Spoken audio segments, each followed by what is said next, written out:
Assalamualaikum dan salam sejahtera murid-murid. Hari ini cikgu akan mengajar murid-murid mengenai sains tingkatan 5 KSSM bab 2 Nutrisi dan Teknologi Makanan standard kandungan 2.3 kita nitrogen.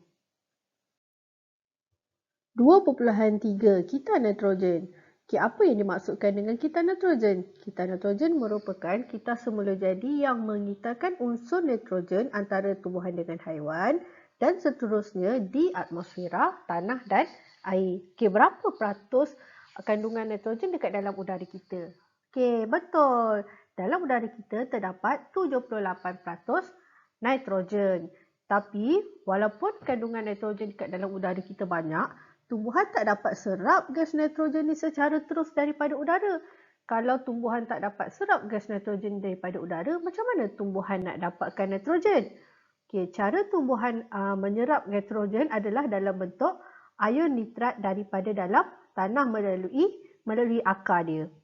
Terdapat dua proses dalam kita nitrogen, iaitu yang pertama adalah proses penambahan ion nitrat ke dalam tanah. Yang kedua adalah proses penyingkiran ion nitrat daripada tanah.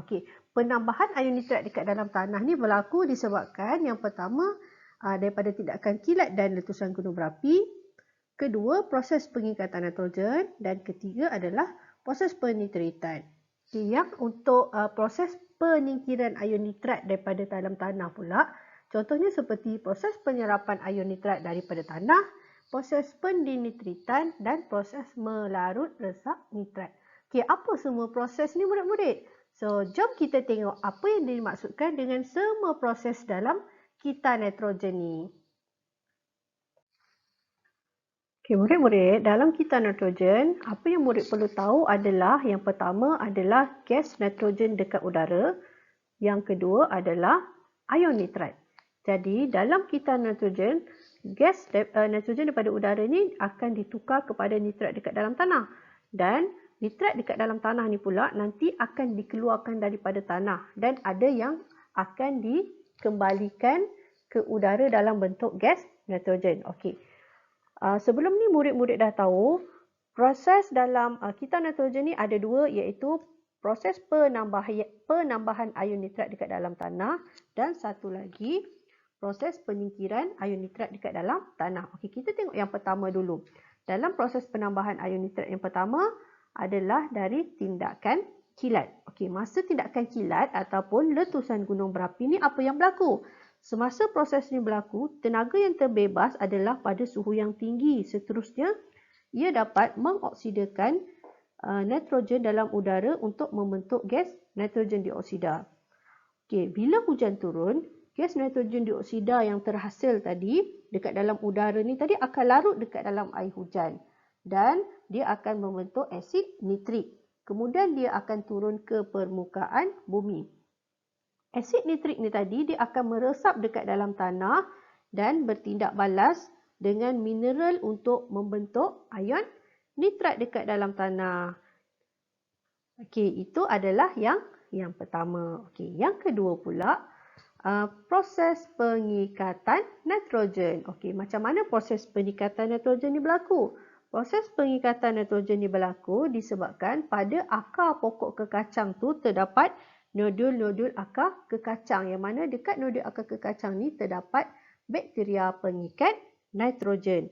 Jadi, bakteria pengikat nitrogen ni tadi, dia akan mengikat gas nitrogen yang ada dekat udara ni terus kepada nitrat dekat dalam tanah, ion nitrat dekat dalam tanah. Itu yang kedua.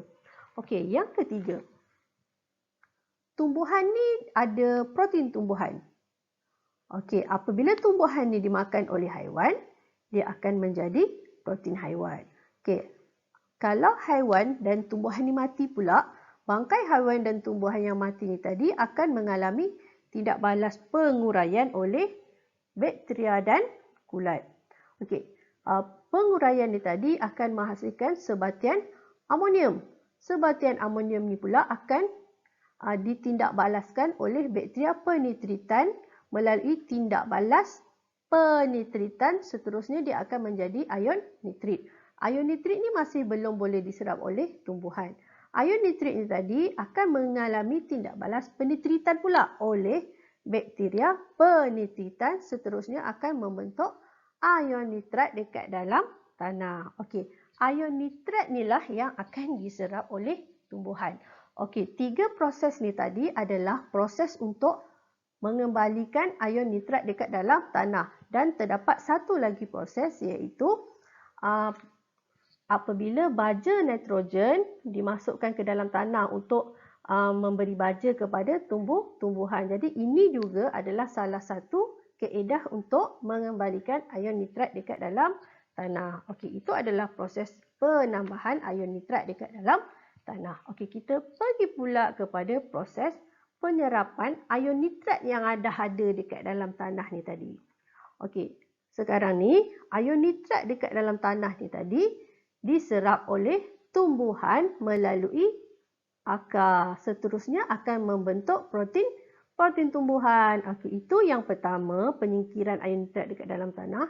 Yang keduanya, ion nitrat dekat dalam tanah ni juga boleh mengalami tindak balas pendinitritan oleh bakteria pendinitritan, yang mana ion nitrat ni akan ditukar secara terus semula kepada gas nitrogen yang ada dekat udara. Jadi berlakulah kita nitrogen, yang mana nitrogen yang ada dekat udara dikembalikan ke dalam tanah menjadi ion nitrat, dan ion nitrat dekat dalam tanah dikembalikan pula kepada gas nitrogen dekat udara, dan dia adalah berkitar. Okey, selain daripada dua kaedah ni untuk mengembalikan gas nitrogen dekat udara, terdapat satu lagi proses iaitu proses melarut resap nitrat. Apa dia proses larut resap nitrat ni?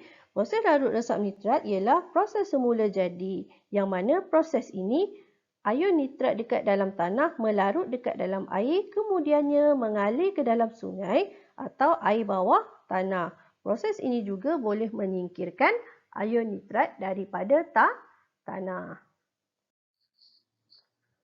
Okey, baiklah murid-murid, kita ingat kembali proses penambahan ion nitrat ke dalam tanah, iaitu yang pertama, tidakkan kilat dan letusan gunung berapi. Yang kedua adalah proses pengikatan nitrogen oleh bakteria pengikat nitrogen dalam nodul akar pokok kacang, dan yang ketiga adalah proses penitritan. Okey, bagi proses penyingkiran ion nitrat daripada tanah pula, yang pertama adalah proses penyerapan ion nitrat daripada tanah oleh tumbuhan menjadi protein tumbuhan, seterusnya dimakan oleh haiwan dan menjadi protein haiwan. Kedua adalah proses pendinitritan, dan yang ketiga adalah proses melarut resap nitrat. Okey, baiklah murid-murid, kita pergi kepada kepentingan kita nitrogen, iaitu secara umumnya dia dapat kekalkan keseimbangan alam semula jadi. Dengan cara apa? Dengan cara mengekalkan kandungan gas nitrogen dekat dalam udara. Okey, seperti yang murid-murid dah tahu, udara kita ni dia ada 78% nitrogen. Kalau nitrogen, gas nitrogen yang ada dekat udara ni ditukar kepada ion nitrat dekat dalam tanah, maksudnya dekat udara ni dah kekurangan nitrogen. Jadi ion nitrat yang terhasil dekat dalam tanah melalui pelbagai cara tadi, dia akan dikembalikan semula kepada gas nitrogen dekat udara untuk mengekalkan kandungan 78% gas nitrogen. Okey, sebab apa pentingnya kita nak kekalkan kandungan 78% gas nitrogen ni? Sebab gas nitrogen ni adalah gas yang stabil. Bila dia stabil, dia dapat mengawal tindak balas yang berlaku dekat bumi kita. Seterusnya dia dapat mengekalkan kelestarian hidup kita dekat bumi. Okay, yang kedua, kenapa penting kita nitrogen ni tadi? Sebab dia dapat kekalkan kesuburan tanah dan meningkatkan produktiviti hasil tanaman. Seperti yang murid-murid dah tahu, nitrogen ni adalah makronutrien yang penting untuk pertumbuhan tumbuhan. Okay, kalau ion nitrat dekat dalam tanah ni tadi dah diserap oleh tumbuhan, jadi tanah ni akan kekurangan ion nitrat lah. Dia akan jadi kurang subur. Jadi macam mana cara nak suburkan dia balik? Cara nak suburkan dia balik adalah melalui penggiliran tanaman. Maksudnya kita gilir tanam pokok ni dengan pokok kekacang. Sebab kita tahu pokok kekacang ni dia boleh serap gas nitrogen yang ada dekat udara ni terus ke dalam tanah. Okey, selain daripada tu, kita boleh juga guna baja nitrat untuk kembalikan nitrat dekat dalam tanah. Okey, yang ketiga, apa pentingnya kita nitrogen ni tadi? Okey, yang ketiga, dia dapat bantu pembekalan berterusan protein tumbuhan dan protein haiwan. Okey, sebab apa? Sebab nitrogen ni adalah komponen yang penting dalam pembentukan protein. Dan protein ni pula, dia guna dia adalah untuk bina sel baru dan baiki sel yang rosak. Tumbuhan ni dia akan dapat nitrogen daripada ion nitrat yang tumbuhan serap tadi. Okey, ion nitrat dekat dalam tanah tadi tumbuhan tadi serap. Seterusnya dia akan bentuk protein tumbuhan. Okey, lepas tu pula haiwan ni pula tadi dia makan tumbuhan, seterusnya dia akan bina pula protein haiwan.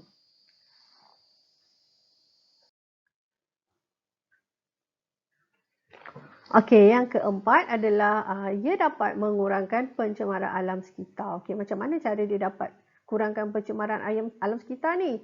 Okey, bila haiwan dan tumbuhan ni mati, dia akan mereput. Okey, bila tumbuhan ni mereput, dia akan membentuk sebatian amonium. Seterusnya, sebatian amonium ni tadi pula, dia akan ditukar pula kepada ion nitrat melalui tindakan bakteria dan kulat. Okey, proses dalam kita nitrogen seperti penitritan ni tadi dapat bantu mengurangkan pencemaran alam sekitar dan ini boleh diaplikasikan dalam teknologi hijau untuk menghasilkan baja kompos. Okey, sampai sini sajalah pembelajaran kita pada hari ini. Cikgu ucapkan terima kasih kepada semua murid yang menonton video cikgu. Jika nak tonton video cikgu kembali, sila ke channel cikgu Fazila 83. Sehingga kita jumpa lagi. Bye.